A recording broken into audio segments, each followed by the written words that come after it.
All right, I want to thank you guys for attending today. We're going to talk about PPID or Cushing's disease in horses.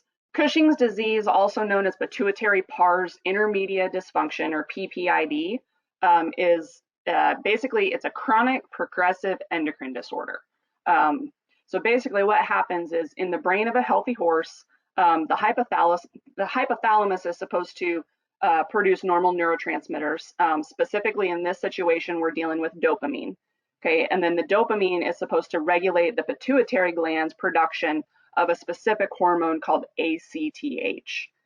The ACTH is supposed to then stimulate the adrenal gland, which then produces the stress hormone cortisol. So cortisol is important because it controls several body functions. So specifically maintenance of blood sugar levels when a horse is fasting, and then generation of energy during exercise. It's also important for activation of the fight or flight response in horses, and it's important for roles in detoxification along with antioxidation and then infection fighting pathways as well. So in a horse with PPID, the enlargement of the pituitary gland due to the benign tumors actually puts pressure on the hypothalamus, which causes essentially a reduction in dopamine secretion.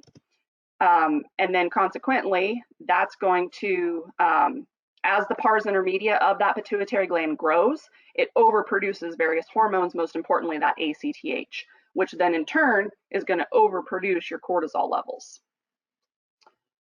So at high levels, cortisol elevates blood sugar, which can cause tissues to actually become insulin resistant, or what that means is that they're unable to control the blood sugar levels with normal amounts of insulin.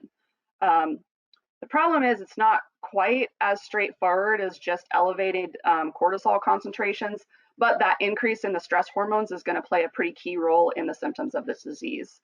So it's important to note that horses with Cushing's may or may not also be insulin resistant, but they're likely to develop it over time.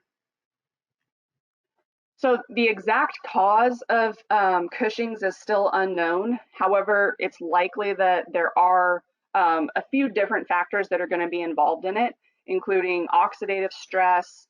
Actually, it's thought that years of high starch and high sugar diets can contribute to it, along with toxins, chronic stress, and then it could also actually potentially be something where horses have a genetic predisposition to it. So as horses age, obesity and insulin resistance might actually end up contributing to PPID development.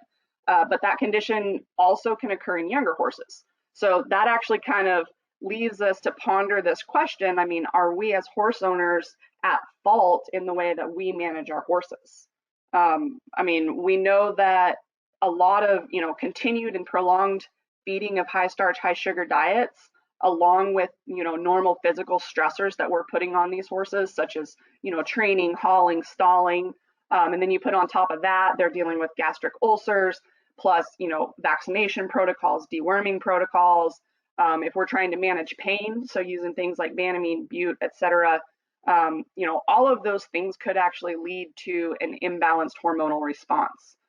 And so those stressors could actually initiate that downward cascade of the elevated cortisol secretion, which then leads to insulin resistance and ultimately laminitis.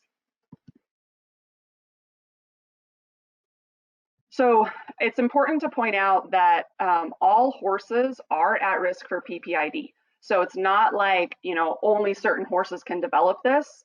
It really is something that could affect a broad range of different breeds and species, and of course disciplines. So current estimates think that between 20 to possibly up to 33% of all horses will actually develop PPID by the age of 20. So that actually makes Cushing's the most common endocrine condition in horses. So let's talk symptoms. One of the first symptoms is going to be lethargy. So decreased, just kind of that like dopey, sleepy, just no energy kind of feeling, along with, decreased athleticism, and then ultimately poor performance. Another big one is going to be poor top line and muscle wasting. So horses that are dealing with PPID are generally not going to have good muscle strength along that top line. The biggest, I would say probably the biggest visual indicator of horses with PPID is that delayed shedding response. So basically, you get to this time of year, spring, most horses are starting to slick off, shed out, they're losing their hair. But horses that have PPID are gonna hang on to that just long-haired look. They're not gonna shed off even into the warmer months. They may hang on to those long, nasty-looking hairs through the summer. Another symptom of PPID is regional deposition of abnormal fat pockets. Okay, so if you have a horse that generally looks underweight, but then you've got these certain regional spots where they're collecting and storing fat. Those kind of spots are going to be in line with other metabolic syndromes. So think crusty neck. It could be regional fat deposits around the tail head. Maybe behind the elbows. Okay, so it's like fat deposits on a horse that isn't really fat. Okay, so that's what we mean when we say regional deposition of those abnormal fat pockets. So speaking of metabolic conditions, laminitis. For those who aren't super familiar with laminitis, and specifically insulin-induced, insulin-resistant laminitis, basically what's happening is the horse is not able to regulate their insulin levels, and there's been research that shows that those insulin concentrations and that inability, that insensitivity to insulin can actually trigger laminitis episodes within the foot. So what laminitis is basically inflammation of that sensitive lamina within the hoof. So the lamina is the soft tissue that connects the bone in the foot to the hoof wall. And so when you get inflammation of that, you get heat, you get pain, and then ultimately that horse could founder, meaning the bone could actually separate from the hoof wall, rotate, and in worst case scenario, actually fall through the bottom of the foot. Okay. Another symptom would be recurrent infections. Okay, so horses with PPID have a really suppressed immune system. Okay, so they can't fight off normal things that most horses can. So things that you might look out for are sole abscesses and skin infections. Abnormal sweating patterns would be another symptom, along with excessive thirst, and with excessive thirst and drinking is going to come excessive urination. So all things to be looking out for if you have a horse that you think may be dealing with PPID. So let's get into the management. What do you guys, or what does a horse owner who has a horse with Cushing's need to do? First and foremost, work with your veterinarian. You need to make sure that you've got proper diagnosis of this, and then they can help work with you on a treatment plan. So while PPID is not curable, medical management and then just absolute meticulous husbandry are recommended in order to reduce the signs and the symptoms that are associated with the disorder. So an integral part of Cushing's management is this medical treatment piece. The most common drug is a brand name drug called Presend. Okay, it helps decrease some of the hormone production by the pituitary gland. And several studies have actually shown that Presend treated horses have very significant improvements in their hair coat, improvements in the drinking, the urination, the battling off infections, the reduction in laminitis bouts. So lots of research that has been done on that and gone into Presend and shows that it does help. So it certainly is the best option right now as far as medical management of the disease. So it's important too to note that dietary management is also going to be really important, and that's where the nutrition comes in. So horses with Cushing's can be both underweight or overweight. Okay, but in both scenarios, the most important thing is to make sure that we're managing the total non-structural carbohydrates in the diet.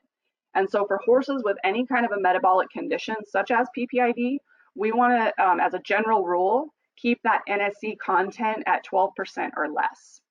Okay, so NSCs, again, are non-structural carbohydrates, and we get to that number by adding the starches plus the sugars. Okay.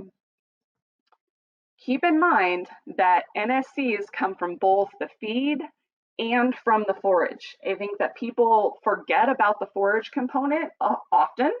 Everybody wants to go look for the lowest starch feed that they can find on the market, and they find that, but then they kick that horse out onto lush green pasture.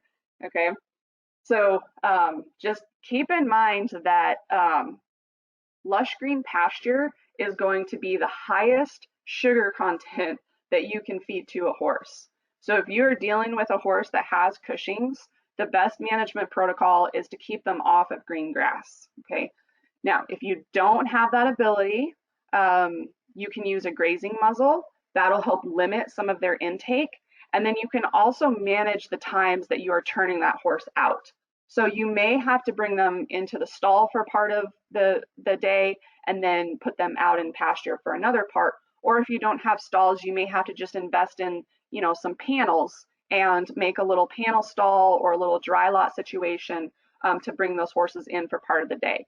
Now, when do you turn them out on pasture? If that's your only option, is to turn these horses out on pasture, the best time to do it is when the grasses or the forages have the lowest amount of sugar. So that happens when the grasses have been sitting overnight. Okay, so early in the morning is the best time to turn a horse out onto a pasture. Okay, the reason for that is when grasses are exposed to the sun, they go through photosynthesis. And photosynthesis, within that process, they are basically producing sugars. So the longer period of time that grass sits under the sun's rays, the more sugar it's going to be producing and accumulating. Okay, so that's why we want to put those horses out, turn them out early in the morning before that grass has been sitting exposed to the sun all day. So as a general rule, if you could turn them out super, super early, if hopefully you're an early riser and you could go turn them out at, like maybe 4 or 5 in the morning, and then go pull them back in maybe right after lunch, 1 o'clock or something. That way they kind of get that, 7, maybe 8 hours of grazing time early in the day. And then in the later afternoon and evening hours, they would be in the dry lot situation. So if you're going to be feeding hay, there are a few things that you want to try to do. Number one is hay testing. Okay, so if at all possible, if you can, you want to purchase and store several months worth of hay at one time. That way it's worth actually taking hay samples and getting an analysis done to determine what that sugar content is of that forage. And Equi-Analytical is the testing lab that I like to use. They do a carb pack, so you can actually get your nutrients tested plus a carb pack. I think it's less than $30. So it's really inexpensive.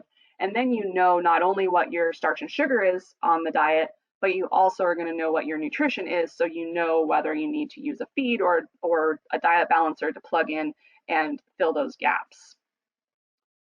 Another option is if you don't have access or can't get your hands on a consistent supply of hay, if you can just get intermittent or different cuttings or types of hay, or you don't know what the sugar is, or let's say you did get this big stockpile and then you go to test it and the sugar is really, really high in it. Okay, now you're stuck with all of this hay. What do you do? That's where you would want to use a soaking situation. So you can soak the hay. It takes, basically, the research shows that within the first 20 to 30 minutes of being soaked, so literally you submerge the hay in water and let it sit there for 20 to 30 minutes. And within that amount of time, the majority of the sugars are actually going to be leached out. Okay. So if you're stuck with hay that has high sugar content and you've got a Cushing's horse, that's going to be your best option. Now, let's say you don't have the storage of hay and you don't have real good sources of hay around you. you do have the bagged forage option. So, things like, alfalfa pellets, alfalfa cubes, they make, Timothy pellets and Timothy cubes and mixes of the two now. So there's lots of options out there. If you can't get your hands on hay for whatever reason, most feed stores are going to carry some kind of a packaged forage. Now, one thing that I do want to point out, when it comes to choosing between grass hay and alfalfa hay, right? A lot of times I hear people say, horses with metabolic conditions can't have alfalfa, okay? And the perception there is that alfalfa has too much sugar in it.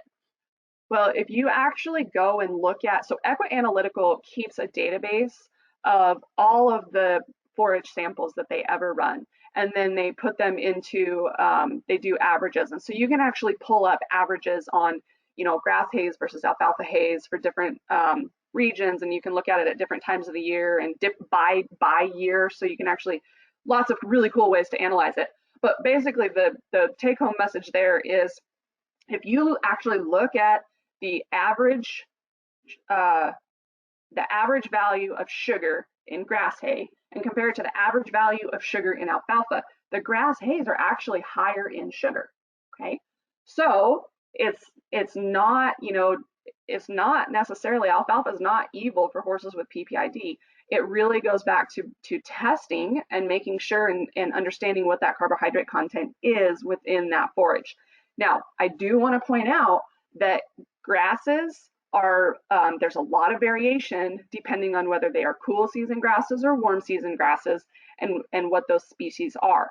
So typically your cool season grasses, okay, so grasses that you're going to see more in the northern climates, okay, that come on early, things like Timothy, orchard grass, things like that are going to typically test a little bit higher in their sugar contents. Your warm season grasses, so in our particular region, Texas and Oklahoma, we see a lot of coastal Bermuda grass.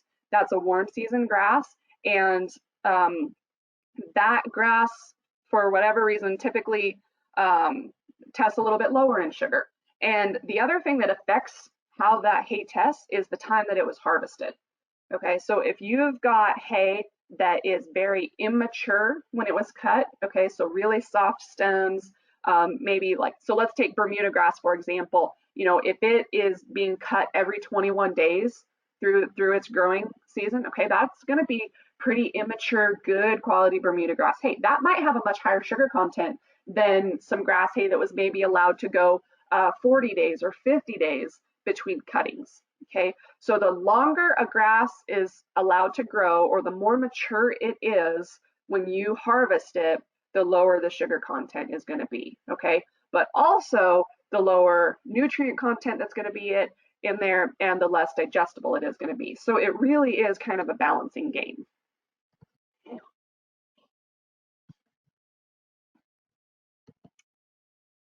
All right, so let's dig into the nutrients. So you've got to provide high levels of quality nutrients. So things like organic trace minerals, amino acids, making sure that you're covering your vitamin needs. In the case of an overweight horse, so let's say you've got a horse with PPID and they're actually carrying too much weight. In that situation, you would want to look for a diet balancer to provide those necessary vitamins and minerals to make up and provide for those nutrients that are lacking in the forage without adding all of those unnecessary calories. So of course, the two options that I typically recommend in that situation is either 101 Diet Balancer or Element Mineral, both from Stride Animal Health. If you are dealing with an underweight horse, okay, those horses are going to need a quality feed. Specifically, a feed that's been fortified with the vitamins and minerals, but also has a total starch and sugar content that's less than that 12%. Now, the reason that we go with a feed for an underweight horse is because we have to pull in those extra calories. And a low starch feed, okay, so feeds that are less than 12% non-structural carbohydrates are going to be relying more on fat sources for their calories than they are on starch and sugar sources. So you typically will want to look for, a higher fat feed. So something that's at least, 6 or 8% fat is a good place to start. The feed that we would recommend, or that I like to use on these horses, is X Factor low starch. Okay, that's a 10% NSC feed. It's fully fortified with vitamins, minerals, all of the things that horse is going to need, along with digestive support. So digestive support is another key factor. If you can provide prebiotics, probiotics, and natural digestive enzymes, that is going to help that horse get more nutrition out of the same diet. Okay, so that's a way that you can help put better condition onto that horse.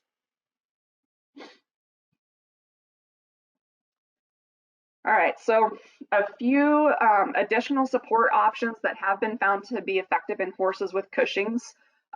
Definitely work with a professional equine nutritionist to help determine the appropriate options for your horse. So some kind of general recommendations. Let's say we're talking about a 1,000-pound horse. With that horse, you would want to supplement with antioxidants such as vitamin E, vitamin C, and selenium. Kind of general rules, those horses seem to do well on between 1,000 to 5,000 IUs per day of vitamin E, up to 10,000 milligrams per day of vitamin C, and then organic selenium provided at adequate levels. Now, I say provided at adequate levels because selenium is a mineral that has a pretty tight range as far as deficiency and toxicity. And selenium content varies pretty dramatically across the country. So depending on what geographical region that you are in within the country, you may be dealing with high selenium levels or low selenium levels in the forages that you feed. And then if you happen to be getting your forages from different places, like let's say you're in Texas and you have your hay shipped in from Arizona or Colorado, you want to be cognizant of what the selenium content is in that forage if it came from an area that was high in selenium or low in selenium. So vitamin E, vitamin C, and that organic selenium are going to be very effective at helping reduce that oxidative stress in the horse. So that's really what we're after. Omega-3s, such as those found in fish oil, have also been found to help improve glucose tolerance. And then speaking of glucose tolerance, chromium and also magnesium are really helpful in the total diet. So chromium was actually just FDA approved for use in horses. It's a very safe way and effective way to help manage glucose in the horses. And then lastly, amino acids. They really are the building blocks of protein. So they can help support the development and maintenance of the top line and help reduce that muscle loss. So I think sometimes people get a little bit hung up on looking only at the crude protein content of a feed. And you really need to make sure that you step back, and when you're dealing with horse nutrition, you need to understand what the amino acid profile is of that diet. Look specifically for lysine, because that is what we call the first limiting amino acid, which basically means that if there's not enough lysine in the diet, there is no way that you're meeting the amino acid requirements for any of the other amino acids. Okay, so definitely pay attention to what that lysine content is. You do want to help combat the electrolyte loss because these horses do have excessive sweating and excessive urination. You want to make sure to provide access to, of course, clean, cool, fresh water, and then be sure to provide free access to plain white salt, or you can actually top dress the feed with like table salt. So general rule of thumb is do 1 tablespoon of salt per 500 pounds of body weight per day. So for your average 1,000-pound horse, 1 tablespoon in the morning, 1 tablespoon in the evening is going to satisfy those salt requirements. And then I touched on the last slide that, digestive support is going to be really important for those horses with PPID. It helps in their ability to absorb nutrients, which, especially as horses age. So again, remember that most, when you're dealing with PPID horses, these are typically horses that are advanced in years. Their ability to digest and absorb nutrition is dramatically declining just because of their age, not to mention all of the things that they're dealing with this particular condition. So definitely make sure that you're looking for a feed that provides some good digestive support in the form of prebiotics, probiotics, and digestive enzymes.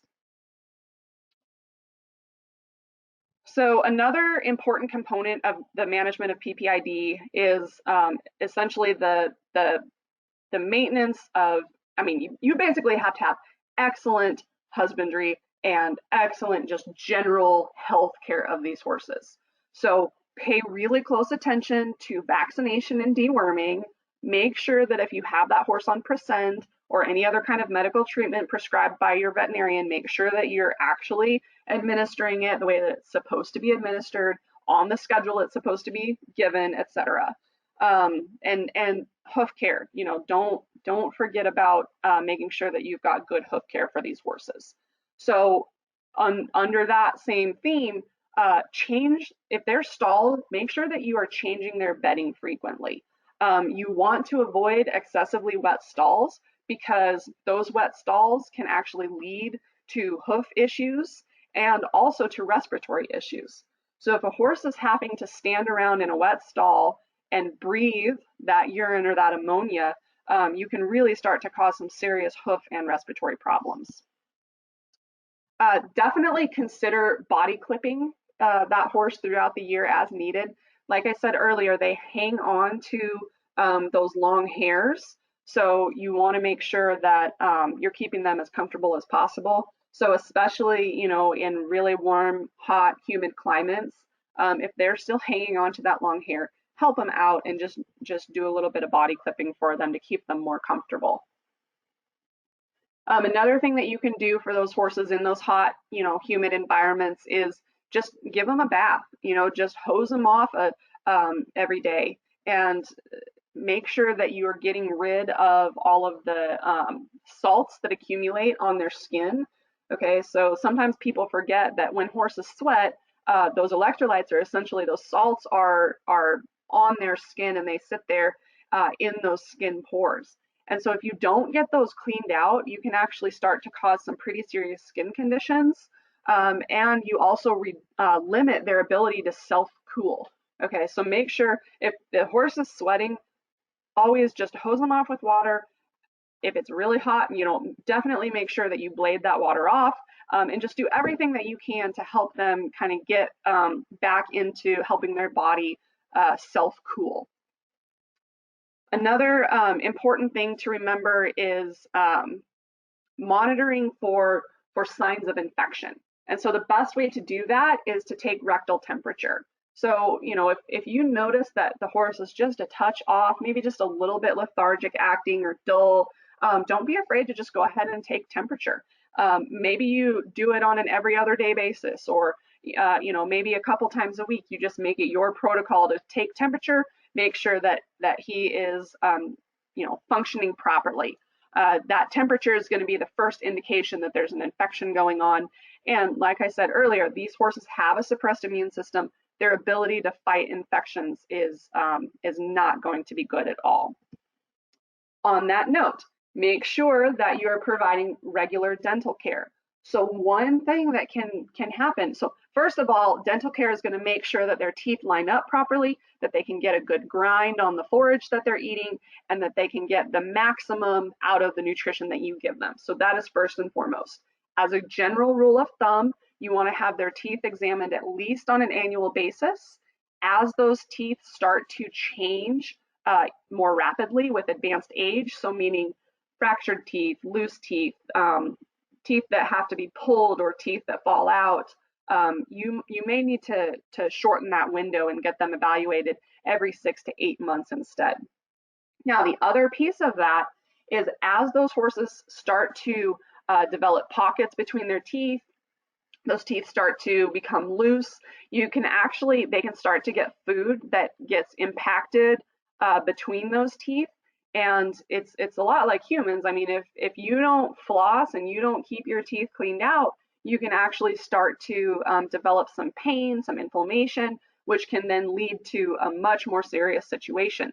Now, for these horses that have Cushing's, they, again, don't have a good immune system. Their body's ability to fight off infections is not very good. So even just a small thing like that can actually cause a lot of trouble for these horses. Of course, it should go without saying, but since this disease is so tightly related to the stress hormone cortisol, we want to make sure that we're doing everything that we can to reduce stress when possible. Okay, so keep them, keep flies off of them. If they're in stalls, put a fan in the stall so that during hot weather, help keep the air circulating. In cold weather, blanket them, provide shelter, provide protection. When you are training or riding them, if they are still actively competing, do everything in your power to help make their days as stress-free as possible. And then definitely as a last piece, just free movement. Okay, so letting these horses be turned out into a paddock or an area where they can kind of run and buck and play and just get their blood flow moving is going to be really helpful for them. Okay, so blood flow is important for hair coat, hair health. It's important for getting blood to all of the organs. I mean, it just is really important for overall total body health. And the best way to get that blood moving for them is to provide them some movement. So if you've got a situation where they can only be in a stall and you don't have turnout area for them, you may want to plan on putting them on a hot walker. If you don't have a hot walker, guess what? You are the hot walker. All right, go get them out of their stall, walk them around, lunge them, trot, let them just make sure that they've got the opportunity to move around and kind of get that blood flowing. So that concludes my presentation on Cushing's disease in horses. Of course, both with bluebonnet feeds and with Stride Animal Health, we really have some good options for supporting these horses.